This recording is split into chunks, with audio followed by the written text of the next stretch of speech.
기초간호와 페이지 263쪽 응급처치 중에서 중독 및 이물질 대해서 볼게요.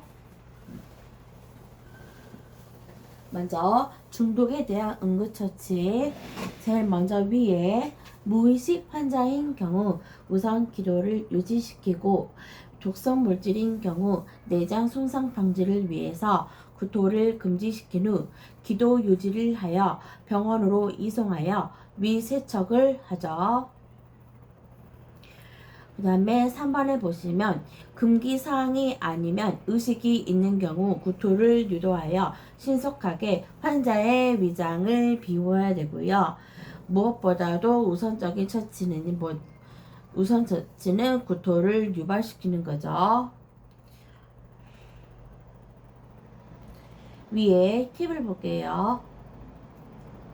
이 백화 시럽은 채토제, 약의 과잉 복용이나 독성이 있는 약품을 섭취했을 경우에 구토를 유발하기 위해서 사용되는 것이라고 보시면 되겠죠. 밑에 팁 볼게요. 경구 중독 환자의 병원 이송 시 주의사항, 이것은 중요하거든요. 문제집에서 많이 나오고요. 기출 문제집에서 나온 거니까요. 중요하니까 볼게요. 경구 중독 환자를 병원으로 이송할 때 가장 중요한 사항은요. 독약을 마신 환자를 병원에 데려갈 때 독약이 들어있던 약병을 가지고 가는 것이 중요한 거죠. 2번 각종 중독에 따른 응급처치 볼게요. 자, 먼저 첫 번째는 바비큐레이트 중독 넘기시면 2번 석유 제품 중독, 3번 농약 중독, 4번 쥐약 중독, 5번 식중독, 6번 알코올 중독, 마지막 일산화 중독이 있죠.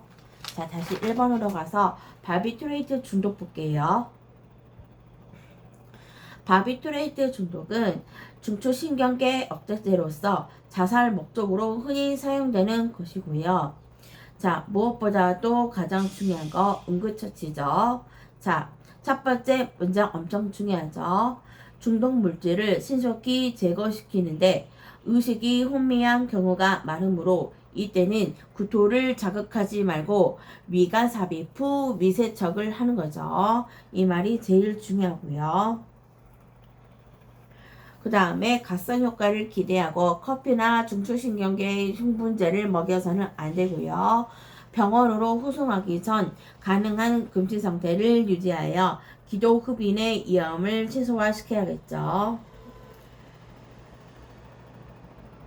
자, 옆에 팁을 보시면 이렇게 위세척 구토를 하게끔 하는 목적은 뭘까요? 자, 이유는 뭘까요? 희석과 배출을 시키기 위함이죠.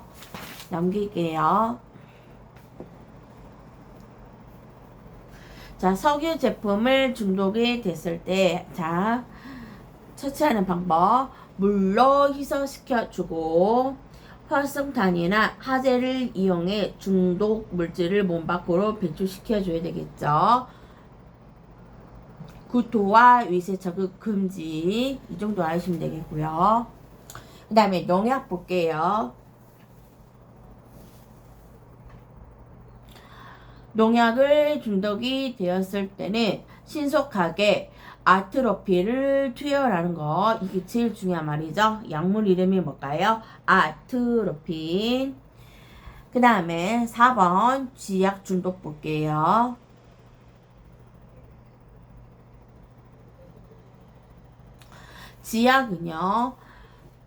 쥐약에 중독됐을 때 증상은요. 오심, 구토, 저시, 허약감, 코피, 피부 반짝, 구강출혈, 혈뇨, 혈변이 이런 게 생기고요. 자, 응급처치는요. 반드시 구토는 금지시키고요.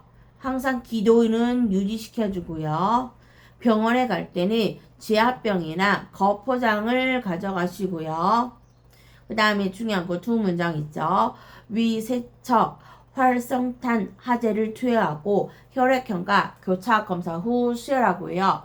프로트롬빈 시간을 측정하고 필요시 비타민 K를 근육 주사하는 거. 이 정도 볼게요. 자, 옆에 강한 아칼리나산 석유제품 중독 시 처치 볼게요. 아까 2번에서 있었죠? 먼저 물로 희석한다고 했죠? 그 내용이 다시 나와 있죠? 우선적으로 물로 희석시키도록 하고요. 구토 유발과 같은 합병증 이런 발생 위험 때문에 위세척은 금지. 이거 엄청 문제도 나오니까요. 꼼꼼히 보시고요. 그 다음에 식중독 볼게요.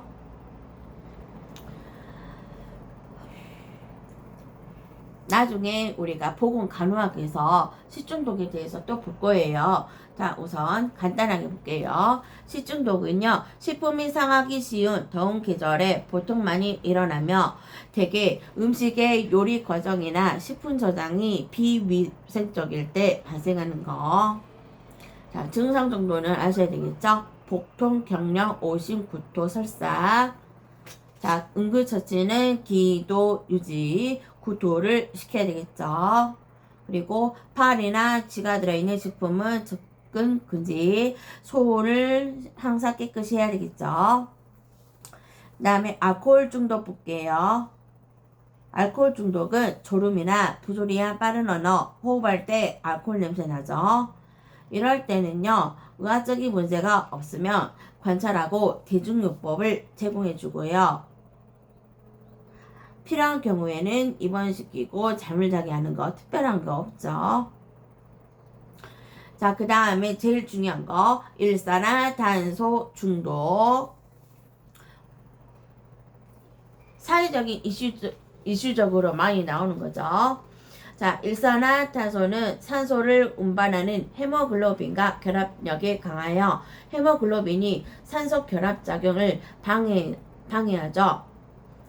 나중에 우리 보건간호학에서 또 일산화탄소에 대해서 볼 건데 우선 이거는 지금 응급처치에 대해서 나온 거니까 이 정도 보고요. 나중에는요 이제 이제 환경적으로 간호 쪽에서 이제 일산화탄소 나오지만요. 자, 이 정도만 볼게요. 자, 증상은요. 두통, 피로, 기면 상태, 홍수 상태가 생기고요. 무엇보다도 응급처치 제일 중요하죠. 제일 중요한 거 첫 번째 문장, 가장 먼저 중독 장소에서 밖으로 옮겨 신선한 공기를 마시게 하셔야 되겠죠. 그리고 고압 산소 탱크를 이용하여 100% 산소를 공급하는데 이는 혈액 내 일산화탄소 헤모글로빈이 줄어들고 호흡이 정상으로 회복될 때까지 계속해야겠죠. 그리고 치료요법 중에서 제일 중요한 거 볼까요? 인공호흡, 그리고 마니토를 투여한다는 거, 이 정도만 보실게요. 자, 옆에 팁으로 가서 약물 중독으로 병원 응급실에 왔을 때 우선적인 간호를 볼게요.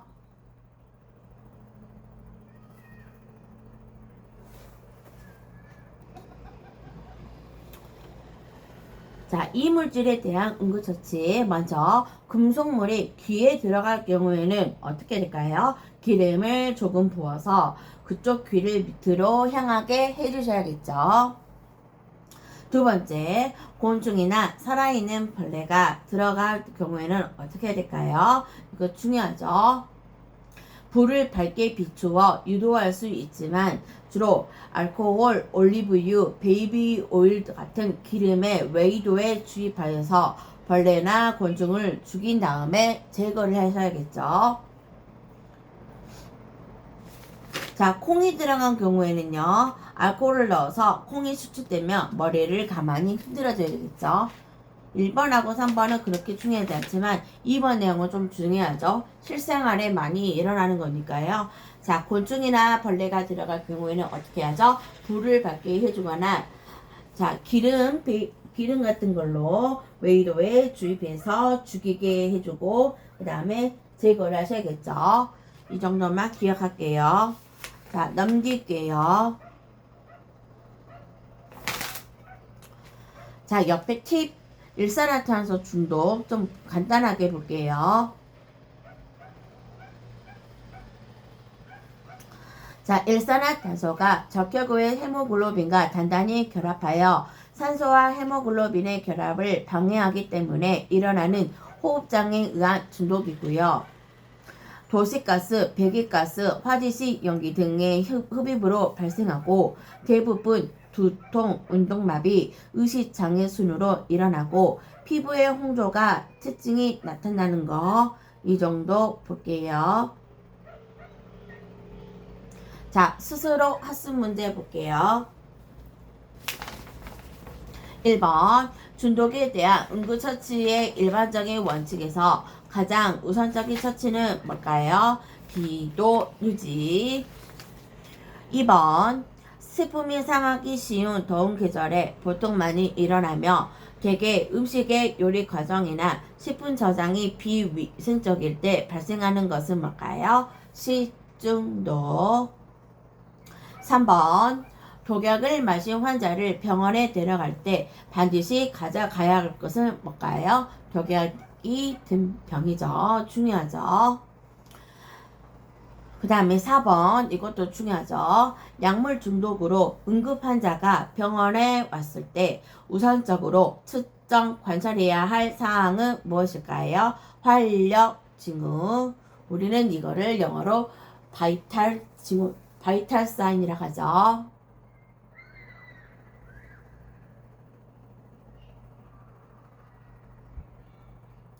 자, 5번 강한 아칼리나산에 의해 중독된 환자를 발견했을 때 우선적으로 처치해야 할 것은 무엇일까요? 물로 희석하는 거죠. 6번 연탄가스 중독 환자에게 가장 우선적으로 처치해야 할 사항은 뭘까요? 환기, 인공호흡. 7번 곤충이나 살아있는 벌레가 귀에 들어갔을 경우에 응급처치에 대하여 어떻게 써야 될까요? 불을 밝게 비춰 유도하거나 기름을 넣어 죽인 후 제거한다는 거. 이 정도 볼게요. 자, 그 다음에 응급처치 볼게요. 자, 응급처치 중에서 익수 먼저 볼게요. 자, 익수라는 것은 말 그대로 물에 빠지는 걸 말하죠. 자, 물에 빠져서 들면은 증상이 어떻게 될까요? 빈호흡, 점점 악화되는 호흡곤란, 천식음, 분홍빛 거품이 섞인 가래 배출 기침, 혼수, 혼동, 경련, hum부, 기면이 생기죠. 응급처치 볼게요. 자, 먼저 제일 중요한 거 첫 번째 문장 나오죠. 익수자를 물 밖으로 데리고 나온 후 실시할 수 있는 심폐소생술 순서는 기도 유지, 인공호흡, 가슴 압박 순이라는 거.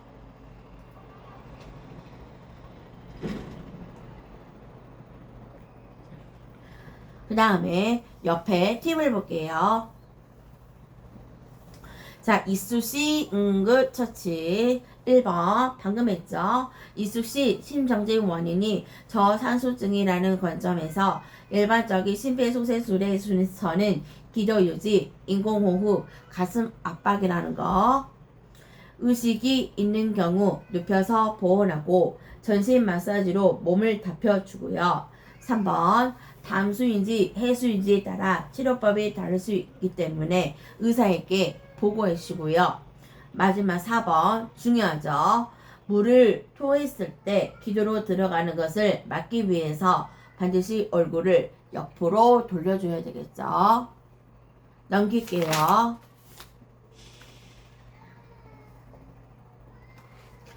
두 번째 이쑤시 응급처치 볼게요. TV 보시면 자, 호흡이 멎었으면 헤엄을 치면서 물속에서라도 기도 유지와 인공호흡을 실시하시고요. 그 다음에 육지로 데리고 나와서 경동맥 촉지가 안 될 때는 가슴 압박을 실시. 젖은 옷은 체온을 빼앗고 몸에 밀착되어 가슴의 움직임을 방해하여 인공호흡의 효과를 감소하므로 처치를 계속하면서 마른 옷을 입히거나 모포로 보온시켜주고요. 물을 입으로 토하게 하지 않아야 되겠죠. 그리고 병원 이송 중이라도 심폐소생술을 계속해서 실시함으로써 호흡과 맥박을 확인을 해야겠죠. 이 정도 볼게요. 자, 269쪽 비출혈, 뇌출혈 볼게요. 자, 비출혈은 보통 코피죠.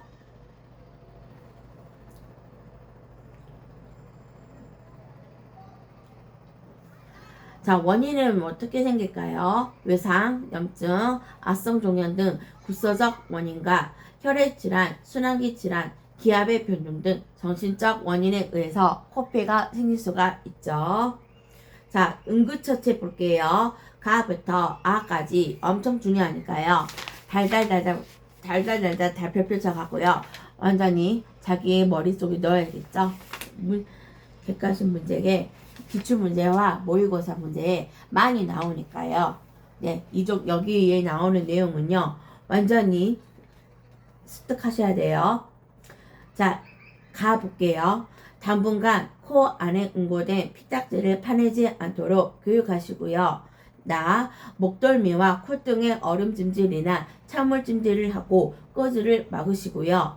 콧등의 양옆을 엄지와 인지로 단단히 잡고 최소한 4-5분 이상 눌러주시고요. 입안으로 넘어온 비는 오심, 구토를 유발하기 때문에 삼키지 말고 뱉어내시고요. 혈액이 기도로 넘어갈 수 있으므로 입으로 숨을 쉬게 해주시고요. 코를 풀지 못하게 하시고요. 옷을 느슨하게 풀어주고 창가로 데리고 가서 신선한 공기를 마시게 하고 우선적으로 코피가 비인도로 넘어가 기도 흡인되지 않도록 환자의 머리를 앞으로 숙이고 의자에 앉아야 되겠죠. 자, 이거는요 기본적으로 아셔야 되고요. 네, 이거는 중요하고 문제도 많이 나오니까요. 잘 기억하셔야 되겠죠. 자, 옆에 보시면 팁에 또 비슷한 내용이 나와 있죠. 자, 비출혈식 간호 볼게요. 자, 먼저 비각계를 손으로 4-5분 이상 압박을 하시고요. 심한 경우 출혈 쪽 콧구멍을 탈지면이나 휴지 거즈로 막아서 안정을 취하게 해주시고요. 세 번째, 구강 호흡을 하도록 해주시고요. 네 번째, 머리를 앞으로 숙인 채 반좌위나 좌위를 취하게 해주시고요. 이마나 뒤 목덜미에 얼음지지를 해주시고요. 한동안은 코를 풀지 못하게 해주시고요. 목 뒤로 넘어오는 피나 구강 내에 있는 피는 삼키지 말고 반드시 빗게 해주셔야 되겠죠. 그리고 출혈이 심하면 고개를 숙여주게 해주시고요. 30분 정도 경과해도 출혈이 계속되면 병원에 가도록 해야겠죠. 자, 넘길게요. 자, 그 다음에 뇌출혈 볼게요. 뇌출혈은 위 손상, 위궤양, 폐결의 늑골 골절 시에 나타나는 거죠. 자, 증상 볼게요. 위로부터 나오는 출혈은 음식물과 같이 나오며 커피 찌꺼기와 같이 보이는 반해 폐로부터 나오는 출혈은 기침과 동시에 나오며 선홍색이고 거품이 섞여 나오는 거죠. 그리고 빠르고 약한 맥박, 갈증, 불안, 피부 정체증 이런 증상이 나타나는 게 특징이죠. 자, 여기도 응급처치 중요하죠. 다 볼게요. 반듯하게 눕히고 마실 것을 주지 않는다. 기침을 하거나 토하며 머리를 옆으로 돌려준다. 호흡이 곤란한 경우 호흡하기 쉽도록 환자의 머리와 어깨를 높여 주어야 한다. 안정시키고 의식 상태를 사정하시고요. 의식이 없을 때는 환자를 모로 눕혀 피가 폐로 들어가지 않도록 해주시고요. 통증을 호소하더라도 출혈 부위를 정확히 알 수 없는 데는 도움을 주머니를 대주지 말아야겠죠. 자, 그 다음에 뇌 손상과 복부 손상 볼게요.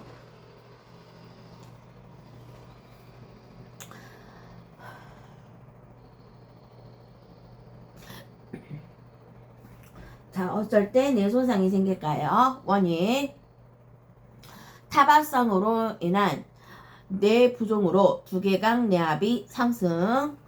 두 번째, 뇌출혈에 의한 뇌압이 상승. 세 번째, 이물질이나 두개골 골절 팔편으로 인한 뇌 조직의 직접적인 손상이죠. 그 다음에 마지막, 무산소증이 있죠. 자, 응급처치. 응급처치도 중요하니까 다 볼게요.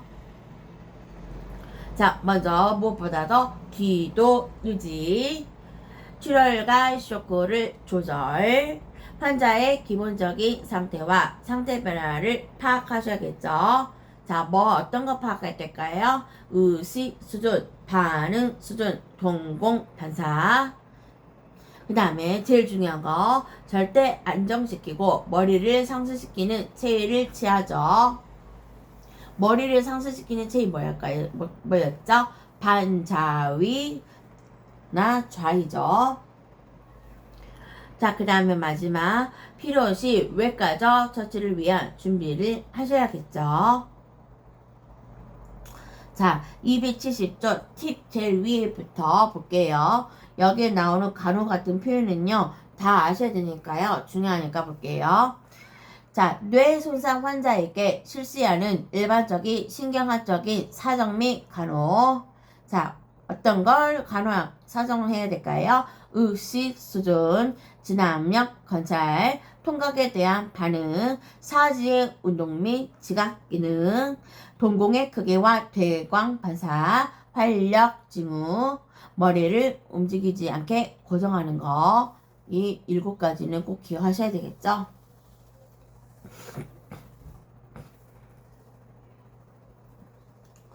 자, 두부 손상 시 간호 볼게요. 1번, 경추 손상을 흔히 동반하기 때문에 방사선 검사로 경추 외상이 없음을 확인할 때까지 경추의 부종은 유지되어야 하고요. 추가적인 뇌 손상 요인 중 저산소증, 탄산 과잉, 저혈압, 뇌압 상승 관찰해야 되고요. 두부 외상을 입은 환자 간호 시 가장 중요한 것은 환자의 활력 징후를 자세히 관찰. 두부 손상 시에는 의식이 없는 경우 물을 제한해야 되겠죠. 그 다음에 안구에 심한 타박상을 입은 경우에 가장 중요한 응급처치는 뭘까요? 자, 절대 안정을 취하도록 하셔야겠죠. 자, 그 다음에 복부 손상 볼게요. 자, 복부 손상도 어떠한 외상이나 사고의 충격으로 어떤 물건으로 인해서 충격으로 받을 수 있는 거죠. 자, 응급처치 볼게요.